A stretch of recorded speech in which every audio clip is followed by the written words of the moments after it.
खुलुमबाय बयखौबो दिनै जंदुवार ब्लकनि ट्रेनेल कनफारेन्सआव जेरैबायदि जादों खुब मोजां पाब्लिकआ जेरैबायदि फैदों बा जोंनि पार्टी वार्कार बिपिएफनि पार्टी वार्कार सेलखौनो होनथों आइजोफोरखौनो होनथों बयबो मोजाङै बाहागो लादों आरो बिथांमोननि मोखांखौ नायोब्ला बिसोर जे एखेबारे नैबे दानि सरकारखौ प्रमद बर' सरकारनि सायाव गोजोननाय गैया बेखौ रोखा नुजानाय बायदि नुनो मोन्दों ओंखायनो आं बुंगोन दिनैनि बे बिपिएफनि जमदुवार ब्लकनि कनफारेन्सआ साक्सेस ग्रेन्ड साक्सेस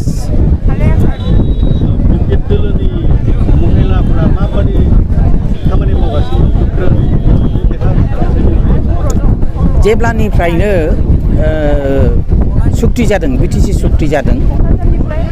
2003 नि 10 फेब्रुवारिनि उनाव बिनि सिगांबो आइजोफ्रा स्पेशेल बर' आइजोफ्रा आबोब जानानै बे संग्रामाव सेपारेट स्टेट मुभमेन्टआव बाहागो लाबोखादोंमोन बिनि उनाव 2006 आव बिपिएफआ 2004 नि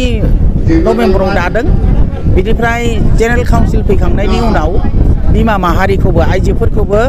राजनैतिक भाबै माखासे अधिकार आरो पलिटिक्सनि गेजेरजों समाजखौ सुधारनो माने सोदांनायनि माखासे खामानिनि थाखाय 2006 आव वमेन बिपिएफखौ दानाय जादों बिनिनो आं गायसनगिरि आफादगिरि आरो बेगम आक्तारा आहमेदा जेनेरेल सेक्रेटारिमोन जोङो 11 जनिया मोनसे एडहक कमिटिजों बे सेन्ट्रेल कमिटिखौ दानानै जोङो डिस्ट्रिक्ट कमिटिफोरखौ दाफुंनाय जादों बिनिफ्राय 2009 आव जों बेखौ फुल प्रेजेन्ट खालामहैदों कमिटिफोरखौ दायै दा बिनि उनावहाय जोङो बे समनिफ्रायनो बिपिएफ आइजो बिपिएफ दालायखौ दाखांनायनि उनावनो जों मोनफ्रोमबो जायगायाव थांनानै आइजोफ्राबो जे सजाग जानांसिगौ बे बिटिसिखौ खुंनायाव खामानि मावनो हायो बेफोरखौ जोङो माने बुजायफोरदों आरो सांग्रां लाबोदों जायनि थाखाय जों नुबोनायाव बा रायजोफ्राबो नुबोनायाव जिखुनु इलेक्सन समाव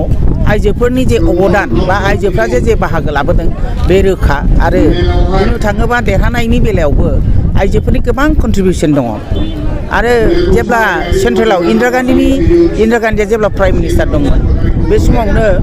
आइजोफोरखौ लानानै न'खर माखासे जौगाखांनायनि सारा भारतआवनो सेल्फ हेल्प ग्रुपखौ दानाय जादोंमोन बेनिफ्राय जोंबो जोंनि बिटिसि ओनसोलावबो आइजोफोरखौ सेल्फ हेल्प ग्रुप दानायनि गेजेरजों बेवहाय खुनु पार्टि बिसार गैया जेसेबां आइजोफोर दङ गामियाव जे सेल्फ हेल्प ग्रुपनि क्राइटेरिया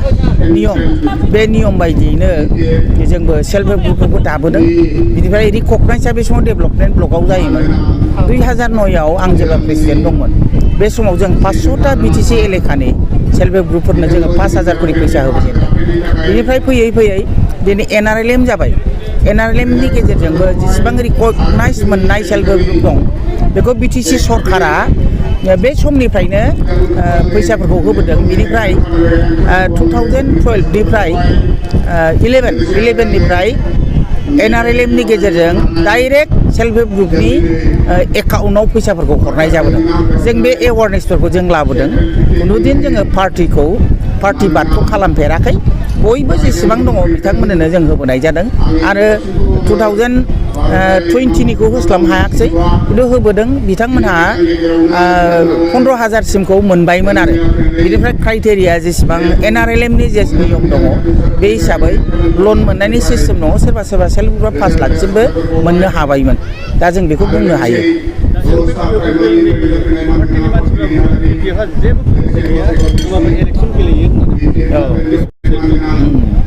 बिपिएफआ पलिसि गैया बिपिएफआ जुदि पलिसि गैयाबा 2003 आव जे एकर्ड जाबाय इन्टारिम गभर्नमेन्ट दादों जे 40टा समस्ति मोनबोआखै होनबा आइनजों बे आइननि गेजेरजों लाबोनाय 40टा समस्तिखौ हाग्रामा महलैनो दाफुंदों सिस्टेमजों दायाखैब्ला बे 40टा समस्तिया बोरै फैखो बिनिफ्राय बे 40टा समस्तिनि गेजेराव जे 30टाया रिजार्भ मोनबाया अपेन आरो मोनबाया रिजार्भ फर आदार्स बेफोरखौ सोर खालामा जुदि पलिसि गैयाब्ला बेनिफ्राय मोनब्रै जे जिल्ला दाफुंबाय बे मोनब्रै जिल्लाखौ सोर दाफुंखो दा बे बाथ्रा इउपिपिएलआ जेखि बुङा मानो हाग्रामानि खामानि मावनायाव माखासे सिस्टेम दङ आरो एकर्डनि आयेन बायदि बिथाङा खामानिखौ मावदों जेनेरेल काउन्सिल फैखांनायनि उनाव 40टा डिपार्टमेन्ट जे मोनदोंमोन 40टा डिपार्टमेन्टनि थाखाय 40टा डिपार्टमेन्टखौ सेटआप खालामदों प्रत्येक महकुमायावनो साब डिभिजनखौ गायसनदों बे 40टा डिपार्टमेन्ट जे फैबाय बिनि अफिसारफोरखौ सेटआप खालामनाय बा अफिसाव जेसेबां एमप्लयिज नांगौ 4 ग्रेडनिफ्राय आराम्भ खालामनाय अफिसार लेभेलसिम बेखौ सोर खालामा बे हाग्रामा महिलारिया बेखौ 2005नि फ्राय 2010नि सिगाङावनो बेफोरखौ मावफुंदों बिनिफ्राय दा जुदि सिस्टेम गैयाबा साख्रि होनायनि सिस्टेमा मामोन सेन्ट्रेल सिलेक्सन बर्डआ मोनसे आयेननि गेजेरजों 3rd ग्रेड 4th ग्रेडखौ बिटिसिआ गावनो साख्रि होनो हानाय जे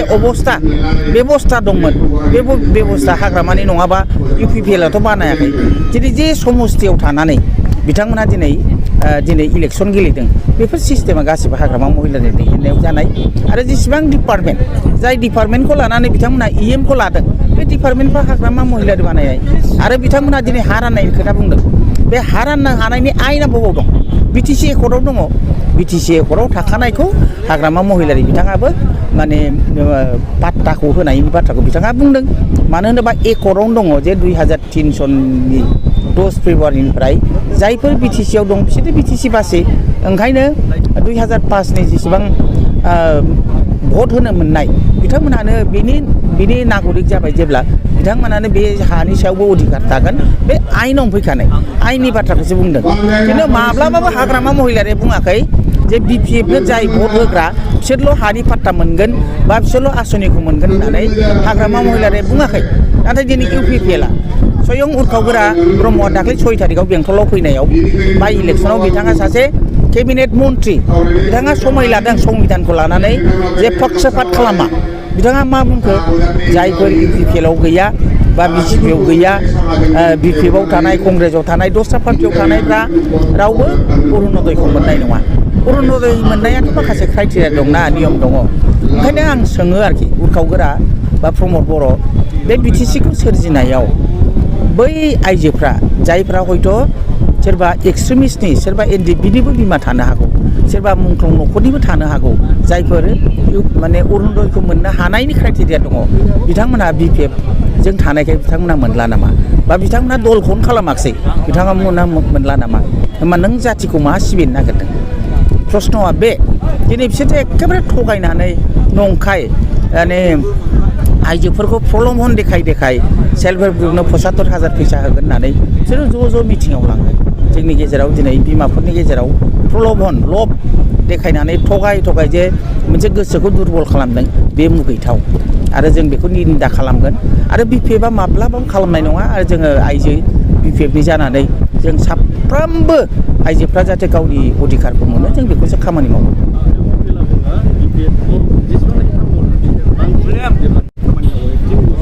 औ दा बेयावहाय बेसेबांसिम मोजां खामानि जौगानाय खामानि नुदों आंथ' खुनु प्रमाणखौ नुवाखै दिनैसिमबो मोनसे जायगा खिन्था नैबे स्कुलखौ जों नुबाय लामा मोनसे देखाय बिथांमोना लामा बानायदों होनदों सायाव मेकआप खालामनाय पाउडार खालामनाय खिन्थु फाउन्डेसन